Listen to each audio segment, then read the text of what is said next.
현장 예배 나오신 여러분 모두를 주의 이름으로 환영하고 축복합니다.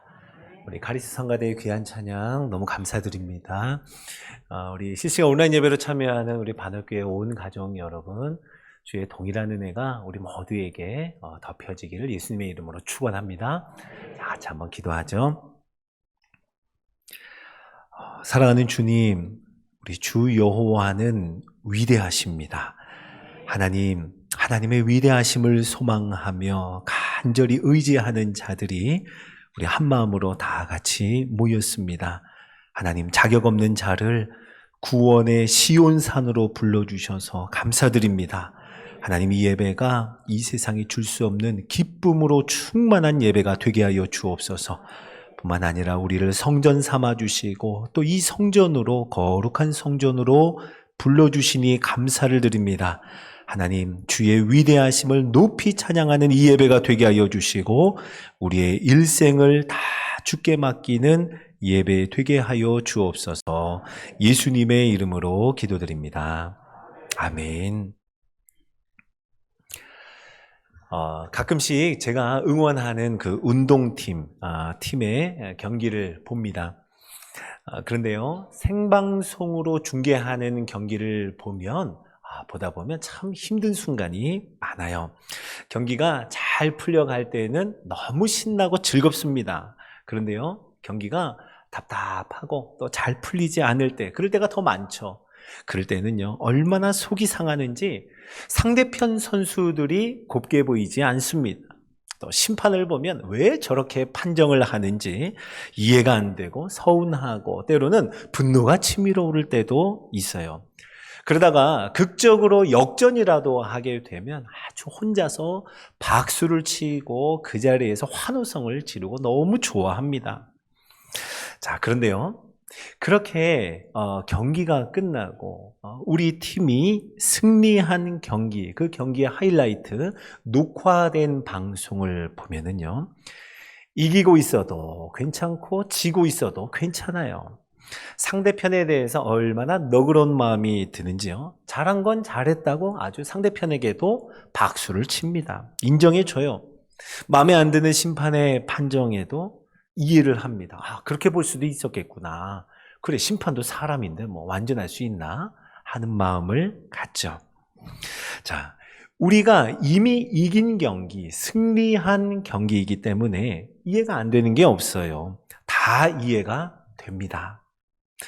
자, 사랑하는 성도 여러분, 우리의 삶을 가만히 뒤돌아보면 그때는 그렇게 속상했던 일이 이제는 다 이해가 되는 것, 그런 거 많죠. 반대로 그때는 그렇게 기뻐했는데 오히려 지금은 큰 근심이 되어 있는 인생의 한 점도 보게 됩니다. 우리 성도분들 중에는요, 아직도 다 이해할 수 없는 속상함을 가지고 감당할 수 없는 무거운 짐을 가지고 오늘 무거운 마음 또 무거운 발걸음으로 이 예배에 나오신 분이 적지 않을 거라 생각합니다. 하나님께서 그런 우리 모두에게 그 은혜로 덮어주시기를 예수님의 이름으로 축원합니다. 자, 오늘 설교 제목은 인생의 고난학교입니다. 아이들이나 어른이나 매 한 가지로 학교는 좀 부담스러워요. 그저 놀기만 하면 좋겠고 이제 누리기만 하면 좋겠는데 학교라 하면 출석해야죠, 숙제해야죠, 실습해야죠, 또 때만 되면 테스트, 시험이 있습니다. 참 학교라는 건 부담스러운 것이 맞습니다. 하지만 그 부담에도 불구하고 학교에서 배우는 것은 우리에게 꼭 필요한 것이기 때문에 그 모든 부담들을 다 상쇄할 만한 아주 유익한 것들을 얻게 되죠. 저는 오늘 하나님께서 저와 여러분 우리 모두를 부르셔서 하나님의 특별한 학교로 초대하신다고 믿습니다. 오늘 함께 읽은 이 야곱의 이야기를 통해서 우리 인생의 모습을 그대로 보여주실 뿐만 아니라 우리로 하여금 어디로 가야 할지 또 어떻게 살아야 할지 미리 알려주시고 앞서 가르쳐주시는 우리 주님의 수업을 통해 참 평안과 기쁨 누리시기를 바랍니다.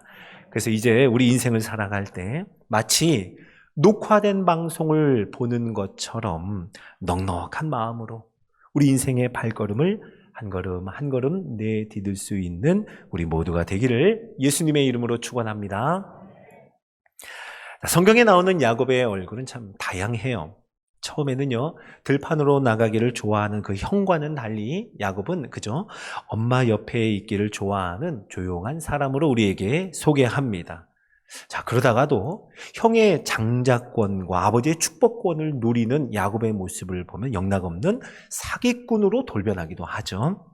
그리고 처음 형과 비교될 때는 그저 매끈매끈한 피부를 가진 나약한 모습으로 비춰지지만 그는 그러다가도 몇 사람이 달려들어서 옮기기도 힘든 돌을 혼자서 굴리는 괴력을 드러내기도 합니다. 한 여자를 사랑하되 아주 그 여인에게 혼신을 다하는 지고지순한 모습을 우리에게 보여주는가 하면 평생 동안 야곱은 누구에게도 당하거나 손해보지 않을 거야 라고 생각했던 그 야곱이 오늘 본문에서는요, 웬일인지 다른 사람도 아닌 자기 장인에게 끝없이 사기를 당하고만 아주 멍청한 면모를 보여주기도 합니다. 야곱의 이런 다양한 모습을 보면 꼭 우리 모습 같아요. 우리도 자신에게 깜짝 놀랄 때가 있죠. 나한테 이런 면이 있었나 하고요. 여러 가지 상황과 형편에 따라 다양한 모습으로 나타나는 우리 자신의 모습을 야곱이 참 잘 보여주는 것 같습니다. 오늘 창세기 29장에서의 야곱은 형 에서의 위험을 피해서 도망하고 있는 도망자입니다. 외삼촌 라반의 집으로 피신하기 위하여서 지난 한 달간의 여정을 참 힘들게 쉴 새 없이 달려온 것이 야곱의 모습이에요. 그렇게 한 달을 달려와서 하란에 이르게 되었습니다. 하란의 한 우물가에서 라반의 딸 라헬을 보게 되는데 보자마자 그녀에게 깊이 빠져들게 됩니다. 라헬을 깊이 사랑하게 되면서 이제 핑크빛 인생이 시작되는가 했더니 이것은요, 이제 막 시작된 인생의 고난학교, 그 긴 여정이 시작되는 아주 시작점에 불과했습니다. 자, 이제 드디어 문제의 사람 라반이 등장을 하는데요. 조카가 왔다는 소식을 듣고 단걸음에 나와서 야곱을 영접합니다. 자, 그런데요, 성경에서는 라반이 어떤 사람인가 우리에게 보여주기를 이 앞서서 창세기 24장에 보면은요, 오래전에 아브라함이 그의 아들 이삭, 아브라함이면 지금 오늘 야곱의 할아버지고 또 이삭은 그 아버지가 되죠. 아브라함이 이삭의 아내를 구하기 위해서 늙은 종을 하란에 보냈었습니다. 그때에도 라반이 이 아브라함의 종을 맞이하러 나오는데요. 라반이 가장 먼저 눈여겨본 것을 성경에서는 뭐라고 우리에게 주목하여 알려주느냐. 라반은요, 금붙이들, 그 아브라함의 종이 준비해 갔던 금팔찌와 금코걸이, 이 금붙이들을 가장 먼저 보았다라고 성경은 우리에게 말씀해 줍니다. 뿐만 아니라 라반의 눈에 제일 먼저 들어온 것은 아브라함의 종과 함께 있던 10마리의 낙타들이었습니다. 그러니까 지금으로 말하자면 아주 고급 승용차 10대가 함께 서 있는 것과 같은 거예요. 성경에 처음 등장할 때부터 라반은 금붙이들과 그리고 낙타들의 관심이 많았던 사람, 그것을 제일 먼저 쳐다보았던 사람으로 우리에게 보여주고 있습니다. 자, 이런 라반이었다면 오늘 야곱이 왔다 하는 소식을 듣고 우물가로 달려나올 때 어떤 생각을 했을까요? 이번에도 신부감을 구하러 왔나? 이번엔 종을 보내지 않고 직접 왔네? 그렇다면 하면서 기대하는 바가 있었을 겁니다. 아브라함의 종을 만나러 가기 전보다 한층 더 기대감에 부풀어 올랐을 거예요.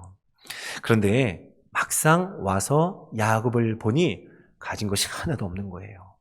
야곱의 손에 들리는 것은 그가 의지하는 지팡이 한 개뿐이었습니다. 그리고 행색을 보니까 영락없는 도망자의 행색인 거예요. 라반이요, 금부치와 낙타들을 끌고 온 사람들에게는 이전에는요, 여호와께 복을 받은 자여 들어오소서 어찌 이렇게 밖에 있습니까? 하면서 얼른 들어오라고 초대하고 묵을 방을 내어주고 낙타의 처소를 준비하고 일행 전부에게 발 씻을 물도 주고 음식을 베풀고 낙타의 짐을 손수 다 옮겨주고 낙타 한 마리에 한 마리에게 다 물을 마시우게 했던 사람이에요. 자, 그런데 오늘 꼭 거짓골을 하고 온 야곱에게는요, 집에서 도망 나왔다는 그 이야기까지 듣고는 아무것도 베풀지 않는 라반의 모습입니다. 자, 그렇게 야곱은 보통이 아닌 라반의 집에서 한 달간, 약 한 달간의 말하자면 인턴 기간을 거치게 되고요. 이제 가족이고 뭐고 이제 제대로 계약을 맺고 본격적인 노동자의 세월을 시작하게 됩니다. 품삯을 어떻게 할지 묻는 라반에게 야곱은 기다렸다는 듯이 그 품삯으로 딸 라헬을 달라고 말합니다. 그리고 그 대가로 7년을 일하겠다고 대답하죠. 자, 그런데요, 이게 참 야곱답지 못한 대답이었던 게요, 당시 그 고대 문서에 의하면요, 전형적인 그 신부 대금으로 한 30세겔에서 40세겔, 이것이 노동자로 따지면 한 3년에서 4년 정도의 품삯을 얘기합니다. 자, 신부를 얻기 위해서 한 3, 4년을 일하면 되는데 지금 야곱은 몇 년을 일하겠다고요? 7년을요. 자그마치 2배의 값을 부르고 만 거예요. 자, 글쎄요, 한 달 동안 지켜보니 라반이라는 사람이 이 정도는 불러야 선뜻 딸을 내줄 만한 보통 아닌 사람이라는 걸 파악을 했을까요? 아니면 어떤 값을 치러서라도 라헬만큼은 내 아내로 삼아야겠다 하는 열정 때문이었을까요? 아니면 뭐가 없어도 너무 없는 자신의 신세를 보니 일이라도 더 열심히 해야겠다 하는 그 마음이었을까요? 야곱은 어떤 이유든 강한 소망을 가지고 콕 집어서 말합니다. 외삼촌의 작은 딸 라헬을 위해서 내가 7년을 일하겠습니다. 라헬이라고 말합니다. 자, 그런데 라반은요, 라반의 입장에서 보면 절반의 품삯을 줘도 되는 거잖아요. 이 절반의 품삯도 탐탁지 않았는지 뭐 다른 사람한테 주는 것보다는 너한테 주는 게 낫겠다 이러면서 누구를 주겠다는 건지 정확하게 말하지도 않고 은근슬쩍 그라고 하면서 그냥 뭉뚱그려서 계약을 마무리해버립니다. 그렇게 야곱은요, 7년을 꼼짝없이 일하게 되죠. 뭐 앞으로 사위가 될 사람이니까 좀 봐주면서 일을 시켰을까요? 아니에요. 라반은 그런 사람이 아닙니다. 조금이라도 손해볼 사람이 아니에요. 나중에 야곱이 서름에 복받쳐서 이야기하는 그 어떻게 일을 했는지 라반에게 쏟아내는 말을 들어보면 얼마나 험악한 노동의 세월이었는지 알 수 있습니다. 창세기 31장 40절을 한번 제가 읽어볼게요. 내가 이와 같이 낮에는 더위와 밤에는 추위를 무릅쓰고 눈 붙일 겨를도 없이 지냈나이다. 아멘. 여러분, 낮에는 더위, 밤에는 추위, 그리고 잠도 못 자고 눈 붙일 겨를도 없이 7년을 지낸 거예요. 얼마나 그 세월이 힘들었겠어요. 그래도 야곱은 이거 자신이 자처한 일입니다. 이렇게 힘들어도 눈 붙일 겨를이 없어도 고단하여도 라헬을 가까이에서 곁에서 볼 수만 있다면 그것으로 괜찮았어요. 이보다 더한 일도 괜찮을 거라 생각했을 겁니다. 성경은 이와 같은 라헬을 향한 야곱의 마음을 이렇게 표현하죠. 우리 함께 읽은 오늘 20절의 말씀을 같이 읽어볼까요? 자, 시작. 야곱이 라헬을 위하여 7년 동안 라반을 섬겼으나 그를 사랑하는 까닭에 7년을 며칠같이 여겼더라. 아멘. 7년을 며칠같이 여길 수 있는 라헬을 향한 깊은 마음.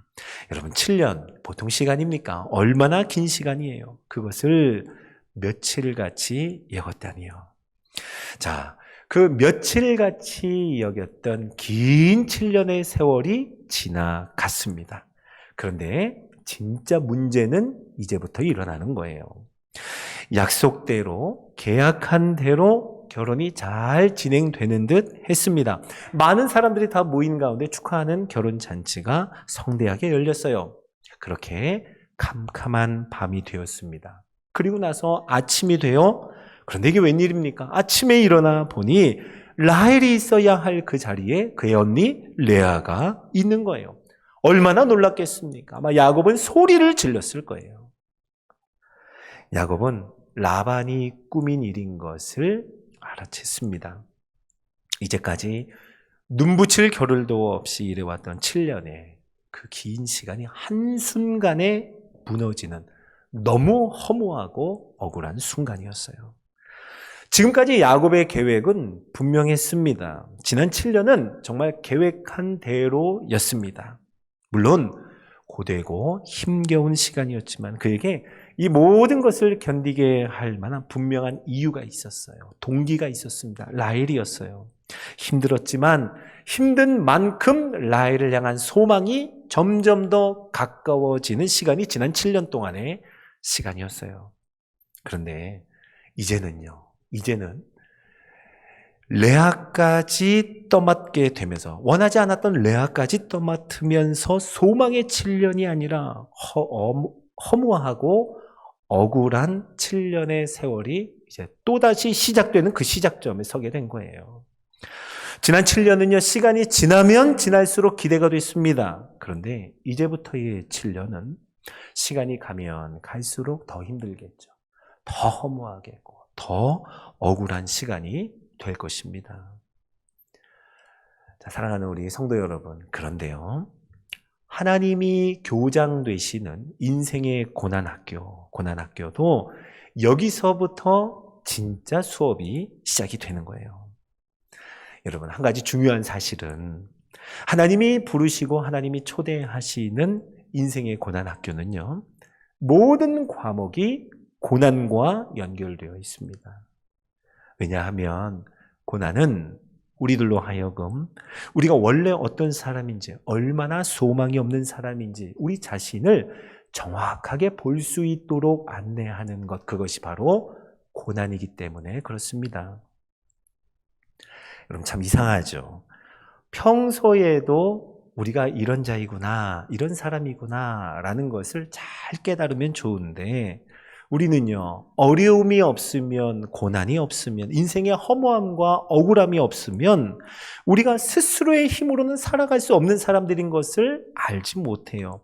우리가 얼마나 하나님의 도움이 필요한 사람들인지 그것을 알지 못해요. 어려움이 없다면 말입니다. 여러분, 제가 한번 질문해 볼까요? 여러분은 기쁘고 즐거울 때, 소위 형통할 때 하나님 앞에 더 간절한 마음으로 나가십니까? 아니면 허무하고 억울한 일을 만났을 때, 고난 앞에서 하나님 앞에 정말 간절한 마음을 가지고 나가시나요?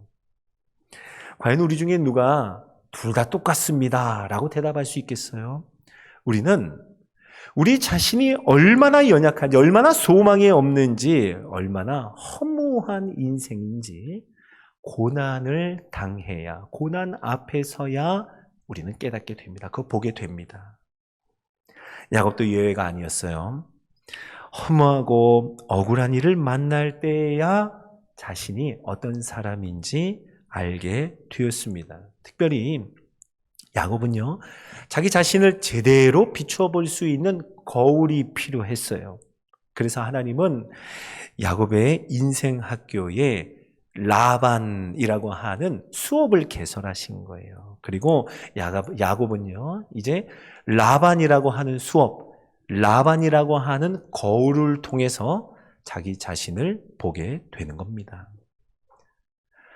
라헬에게 눈이 멀었던 자신, 그리고 술 취함으로 인해서 보지 못했던 야곱, 캄캄한 밤이었기 때문에 볼 수 없었던 이 야곱의 약점을 이용해서 속였던 라반, 그 라반의 모습을 보면서 나이 많아서 눈이 어두워진 아버지를 속인 자기 자신을 그제서야 보게 되는 거예요. 야곱의 딱하고 다급한 처지를 이용해서 그 약점 삼아서 14년간의 노동을 빼앗고 레아라는 짐까지도 더 얹어버린 그 라반을 보면서 야곱이 스스로를 보는 겁니다. 형 에서의 배고픈 처지를 이용해서, 그 약점을 이용해서 장자의 권리를 빼앗았던 자기 자신을 라반을 통해서 보는 거예요. 언니와 동생을 바꾸어 버린 라반의 속임수를 보면서 형과 동생, 자신의 순서를 바꾸려고 했던 야곱의 속임수, 그 모습을 밝히 보게 됐습니다. 라반은요, 정말 야곱을 위해 하나님이 깨끗하게 닦아두신 거울과 같은 존재였습니다. 라반이 아니었다면 야곱은 야곱 스스로를 절대 보지 못했을 거예요. 여러분, 그러고 보면 하나님께서 우리에게 허락하신 인생의 고난 학교는요, 많은 사람을 놓고 하는 강의가 아니라 한 사람 한 사람에게 꼭 맞춰진 1:1 맞춤형 수업인 것 같아요. 또 A 아니면 B 아니면 C, 이런 기성복에다가 몸을 억지로 맞추려고 하는 것이 아니라 한 사람 한 사람에게 잘 맞는 맞춤 양복을 입혀주듯이 하나님께서 그러한 수업, 그러한 옷으로 입혀주시는 것 같습니다. 하나님은 우리 모두에게, 야곱뿐만이 아니라 우리 모두에게 그 사람에게 딱 맞는 그 사람만을 위한 유일한 수업으로 초대하시고 그것을 가르치시는 줄로 믿으시기 바랍니다. 사도 바울도요, 누구보다도 내가 정확하게 본다라고 스스로 교만하고 자만할 때 그 시력을 완전히 잃어버리게 하셨습니다. 땅에 엎드려져서 누군가 붙들어주지 않으면 한 발걸음도 옮길 수 없는 맞춤형 수업을 바울에게 주셨어요. 요나를 생각해 볼까요? 니느웨로 가라 하는 명령을 어기고 반대쪽으로 가는 요나에게 엄청난 풍랑과 커다란 물고기를 준비하셔서 정확하게 니느웨에다가 뱉어내게 하시는, 모든 피조물들을 다 동원하시는 아주 초대형 프로젝트를 요나를 위해서 그 수업을 준비하시는 거예요. 모세요.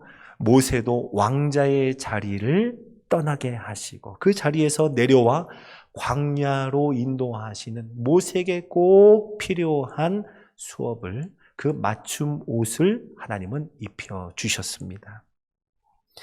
야곱에게도, 바울도, 요나도, 모세에게도 하나님께서 개설하신 인생의 고난학교를 통해 이전에는 결코 볼 수 없었던 자신의 진짜 모습을 보여주시고, 인생의 주인이 내가 아니라, 내 판단이 전부가 아니라 하나님이 인생의 참주인 되심을 보여주셨습니다. 그리고 그 하나님께 온전히 굴복하게 하시고 하나님의 선하신 뜻대로 너무 멋지게 사용하는 것을 우리는 볼 수 있어요. 사랑하는 성도 여러분, 맞아요. 하나님의 인생 학교에 만약 액자가, 그러니까 교훈이 액자로 걸려 있다면 아마 이렇게 기록되어 있지 않을까 생각을 해봐요. 인생의 주인이 하나님인 것을 인정하고 온전히 하나님께 굴복하자. 멋진 교훈이죠. 아마 그 인생의 고난 학교를 통하여 고백하게 되는 것은 그 한 문장일 겁니다. 우리 같이 한번 교훈과 같은 이 문장을 한번 따라해 볼까요? 인생의 주인이 하나님인 것을 인정하고 하나님께 온전히 굴복하자. 아멘. 자, 사랑하는 성도 여러분, 성경은 우리에게 그래서 고난이 우리에게 유익하다라고 소개합니다. 시편 119편 71절을 말씀하세요. 고난당한 것이 내게 유익이라. 이로 말미암아 내가 주의 율례들을 배우게 되었나이다. 아멘. 여러분, 고난을 통해서만 배울 수 있는 하나님의 율례, 하나님의 말씀이 있다는 거예요. 고난을 통과해야만 믿어지는 하나님의 말씀, 가르쳐 주시는 것이 있다는 겁니다. 그거 배울 수 있다면, 그거 신뢰할 수 있다면 고난은 유익한 것이라 말씀합니다. 여러분, 참 어려운 고백이지만 고난당하는 것이 내게 유익하다 하는 말씀에 아멘으로, 믿음으로 화답할 수 있는 우리 모두가 되기를 예수님의 이름으로 축원합니다. 여러분, 지금 병들어 몸이 아프십니까? 자신의 연약함과 실수로 인해서 삶의 어려움이 찾아왔습니까? 야곱과 같이 어이없게도 억울한 일을 당했고 끝도 없는 고난의 어둠 속에 계신가요? 가족들, 또 자녀들이 내 맘 같지 않아서 눈물을 멈출 수 없는 고통과 슬픔 가운데 계십니까?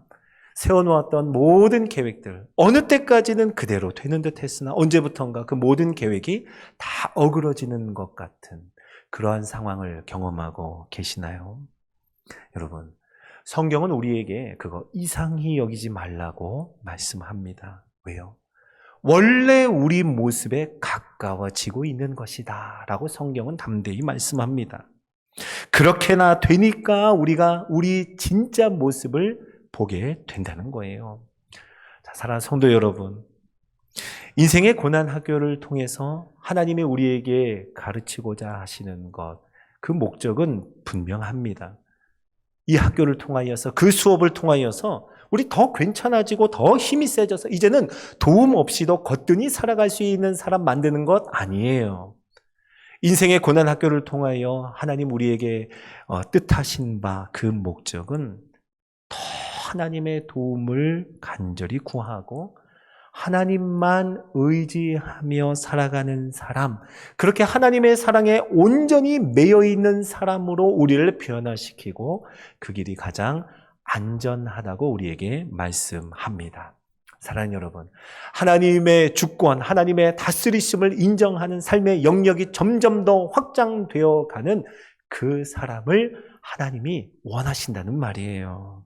여러분, 그것이 바로 고난의 목적입니다. 자, 성도 여러분, 야곱이 라반만을 보았으면 이만큼 억울한 것이 없죠. 그런데 야곱은 라반 너머에 계신 하나님을 보아야 했습니다. 마치 그런 것처럼 우리의 삶에도 라반이 있어요. 그 라반만 보면 너무 억울해요. 원통해요. 그런데 그 라반 너머에 계신 하나님의 아름다운 수업을 보아야 합니다. 그것이 바로 우리에게 주신 라반이라고 하는 수업이에요. 그리고 그 수업의 주인은 여전히 하나님이시고 그 학교의 교장은 우리 주님이 되십니다. 그러니 여러분, 계획대로 되지 않는다고 절망하지 마십시오. 오히려 계획대로 되지 않은 것을 보니 하나님이 하실 일이 있는가 보다 라고 믿음으로 고백할 수 있기를 바랍니다. 우리가 계획했던 것, 그 마음의 소원으로 품었던 것, 여러분, 그거 만약 정말 다 이루어졌으면 이 자리에 몇 명이나 있을까요? 하나님을 예배하는 자리에 몇 명이나 앉아 있을까요? 모든 계획이 다 무너져서 하나님께 나오게 되었습니다 하는 성도들의 고백을 저는 참 많이 듣습니다. 모든 계획이 다 어그러져서 그때 소개받아서 하나님 앞에 나와 예배드리기 시작한 것이 지금까지입니다 라는 고백이에요.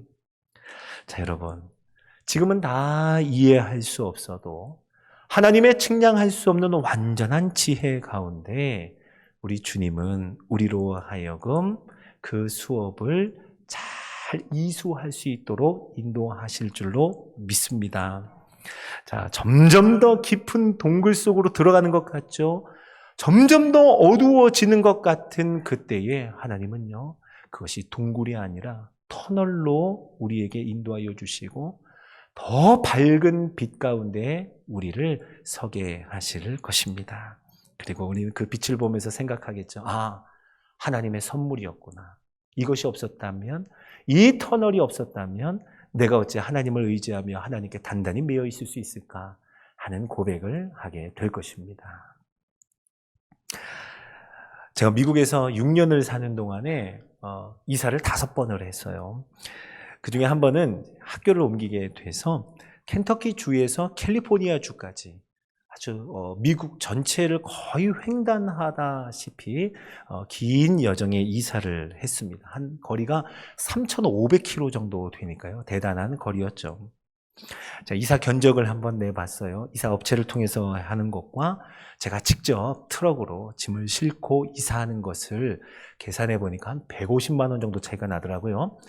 유학생의 입장에서 150만 원은 상당한 액수였습니다. 지금 생각하면 그렇게 하면 안 되는 거였는데 그때는 참 절박했어요. 한 5톤 정도 되는 트럭이니까 굉장히 큰 트럭을 빌린 거죠. 그 트럭을 빌려서 다 짐을 싣고 3,500km 정도 되는 거리를 6일 동안 가는 것으로 아주 꼼꼼히 계획을 했습니다. 거기에 맞춰서 예산을 잡아놓고 포인트마다 숙소를 잡아놓고요. 아주 나름대로는 아주 이 정도면 완전하다 하는 계획을 세워놓았어요. 아침은 숙소에서 그냥 주는 빵이 있으니까 그거 먹으면 되고, 또 그거 싸가지고 또 점심 때 먹고 하루에 한 끼 저녁만 딱 사 먹으면 되겠다. 이러한 생각을 가지고 계획을 잘 세웠어요. 자, 지인들은요, 옆에서 그렇게 하면 안 된다고 말렸어요. 그런데 제 눈에 그게 안 보이더라고요. 이 정도의 계획이면 충분할 거라고 생각을 했습니다. 지인들의 걱정과 염려, 만류를 뒤로 한 채 2006년 12월 28일 아주 긴 여정을 시작을 했습니다. 자신만만하게 출발했어요. 그때 딱 출발하는 날이 공교롭게도 저희 둘째 아이가 딱 100일 되는 날이었으니까 아주 갓난 아이를 데리고, 그리고 5살짜리 큰 아이를 데리고 딱 4식구가 출발을 한 거예요. 4식구가 이제 트럭이 이제 딱 한 줄이잖아요. 이렇게 딱 4명이 껴앉아가지고 아주 긴 거리를 이렇게 흔들리면서 하루 종일 가는 거예요. 그러면서 우리 넷이서 하루 종일 찬양하고, 얼마나 지겨워요. 또 얘기도 하고, 또 끝도 없는 길을 가기를 하루 이틀 계속 갔습니다. 한 3일까지는요, 계획한 대로 너무 잘 이루어졌어요. 문제는 4일째 되는 날에 모든 계획이 어그러졌습니다. 아침에 일어났는데요, 예고도 없이 내린 폭설, 이 폭설에 미국 전체를 횡단하는 우리가 40번 고속도로를 이용하고 있었는데요, 그 도로가 완전히 폐쇄된 거예요. 그냥 끊어버렸습니다. 오도 가도 못하는 가운데 설상가상 모든 차들이 고속도로 이제 더 가지 못하니까 다 출구로 나오는 거예요. 그 많은 차들이 나오니 숙소가 없습니다. 숙소가 다 차는 거예요. 우리 가족이 묵을 방이 없었어요. 추운 겨울에 이러다가 정말 큰일 나겠다 싶어서요, 제가요, 서쪽으로 가던 길을 멈추고 남쪽으로 내려가기 시작했어요. 남쪽으로 내려가면서 숙소가 나오는 곳마다 방이 있는지 확인하려고 다 들어가 봤습니다. 가는 곳마다 그 로비에 그냥 숙소 구하려고 기다리는 사람들로 가득한 거예요. 그래서 계속 숙소를 확인하면서 내려가기를, 여러분, 280km를 내려갔습니다. 상당한 거리를 숙소 찾기 위해서 내려갔죠. 캄캄한 밤이 되어서야 우리가 겨우 묵을 수 있는 숙소를 구하게 되었고요. 그날 밤이 마침 12월 31일이었습니다. 이제 잠시 후에 많은 사람들이 다 길거리로 나와서 폭죽을 터뜨리면서 새해를 기뻐하고 즐거워하는데요, 그날 방 안에서 제 아내는 대성통곡을 했습니다. 작은 숙소 안에서 우리 가족끼리 송구영신 예배를 하나님 앞에 드리는데요, 제 아내가요, 눈물이 멈춰지지가 않는 거예요. 제 마음에도 참 막막함이 있더라고요. 앞으로 어떻게 가야 할지 아무 생각이 안 나는 거예요. 계획이 분명했습니다. 선명했어요. 이대로만 가면 되는 줄 알았습니다. 그토록 꼼꼼하게 또 확실하게 세워놨던 계획이 아무것도 아니더라고요. 그냥 다 무너져 내렸습니다. 이 내린 눈은 도대체 언제쯤 녹을 것이고, 이거 언제 치울 것이고, 언제 길이 열리고, 우리 내일은 또 어디서 자야 되는지, 어디서 얼마만큼이나 묵어야 하는지 하나도 그려지지가 않았습니다. 멀쩡했던 길이 갑자기 다 사라진 느낌이었어요. 절약해보겠다고 철저하게 세워놓았던 계획 때문에, 또 자신만만했던 나의 어리석음, 그것이 그제서야 보이기 시작하더라고요. 내 힘으로 사는 것이 아니구나. 내가 계획해서 사는 삶이 아니구나. 내가 마음만 먹으면 언제든지 발걸음을 옮길 수 있는 것 아니구나. 내 가족을 내가 지키는 것이 아니라 내 가족은 하나님이 지키시는 거구나. 하나님이 길을 막으시면 나는 한 걸음도 옮길 수가 없구나. 길을 막으시는 분도 하나님이시고 그 길을 다시 여시는 분도 하나님이시구나. 마음속에요, 하나님을 향한 굴복하는 마음으로 가득하게 되었습니다. 여러분, 이틀 후에나 길이 열렸고요, 기다렸던 많은 차들이 다시 다 도로로 올라왔어요. 그러니 여러분, 어떻게 가겠어요? 거북이보다도 더 느리게 가더라고요. 거북이보다도 더 느리게 한 걸음 한 걸음 가는 것처럼 차를 운전해서 가는데요. 그때부터 제 마음속에 순간순간마다 하나님만 붙잡고 간절히 바라는 마음이 넘쳐났습니다. 조금씩 갈 때마다 마음속에 가족들에게 표현은 못하지만 하나님 우리 가족 좀 살려주세요 하는 아주 생명의 기도가 드려지더라고요. 숙소를 찾을 때에도 예약을 해놓고 마치 내 방 내놓으라 하는 식으로 했던 그 방이 아니라 이제는 하나님 제발 오늘 방 하나만 주세요 하는 마음으로 하나님께서 우리에게 방 하나 허락하시면 그게 그렇게 감사할 수가 없는 거예요. 너무너무 천천히 가다 보니까 이 기름이 언제 떨어질지 모르는 불안함이 있더라고요. 지금도 기억해요. 하나님 주유소 하나만 보여주세요 하면서 그 길을 갔습니다. 남은 1300km 정도는요, 하나님이 주인 되심을 인정하는 순간들이었고 그 하나님께 온전히 굴복하는 여정이었습니다. 그럼 이제 말씀을 마치겠습니다. 자, 여러분, 저는요 이 바둑을 잘 몰라서 참 저에게는 이 바둑이라고 하는 것이 신비한 영역이기도 한데요. 사람들이 말하기를 바둑의 세계에서 무엇보다 가장 신비로운 것이 복기라고 하는 과정이래요. 바둑의 고수들은요 대국을 마친 다음에 복기를 한다고 하네요. 그러니까 두 사람이 함께 두었던 바둑알 하나하나 그 모든 과정을 그대로 되짚어 보는 과정입니다.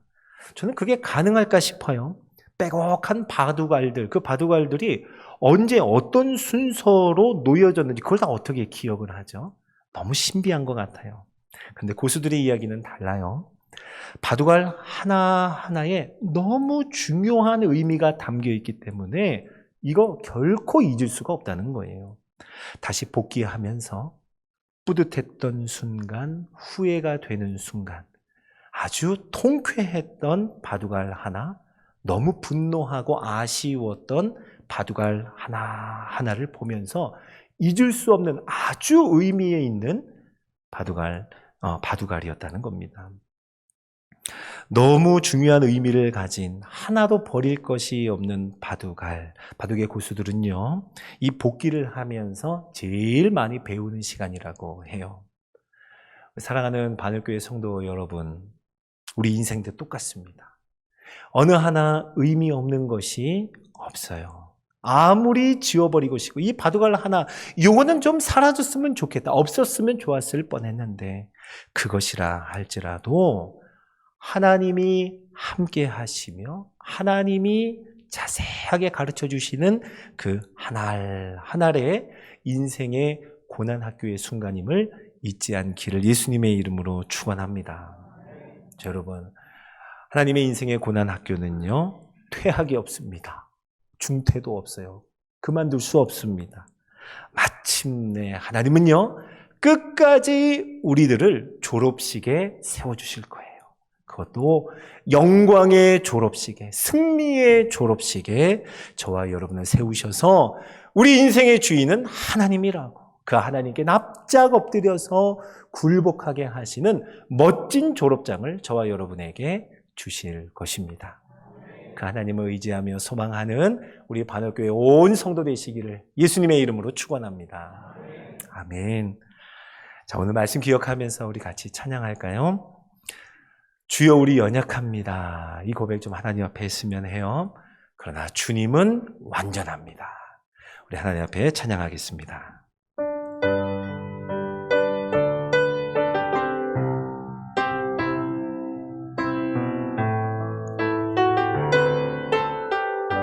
주여 우린 연약합니다. 주여 우린 연약합니다. 우린 오늘을 힘겨워합니다. 주 뜻 이루며 살기엔 부족합니다. 우린 연약합니다. 아멘. 주여 우리 넘어집니다. 주여 우린 넘어집니다. 오늘 하루 또 실수합니다. 주의 긍휼을 구하는 죄인입니다. 우리 주만 바라봅니다. 한없는 주님의 은혜, 한없는 주님의 은혜, 온 세상 위에 넘칩니다. 가릴 수 없는 주 영광, 온 땅 위에 충만합니다. 주님만이 길이오니. 아멘. 우린 그 길 따라갑니다. 그날에 우릴 이루시 주는 완전합니다. 한없는 주님의 은혜, 한없는 주님의 은혜, 온 세상 위에 넘칩니다. 가릴 수 없는 주 영광, 온 땅 위에 충만합니다. 주님만이 길이오니. 우린 그 길 따라갑니다. 그날에 우릴 이루실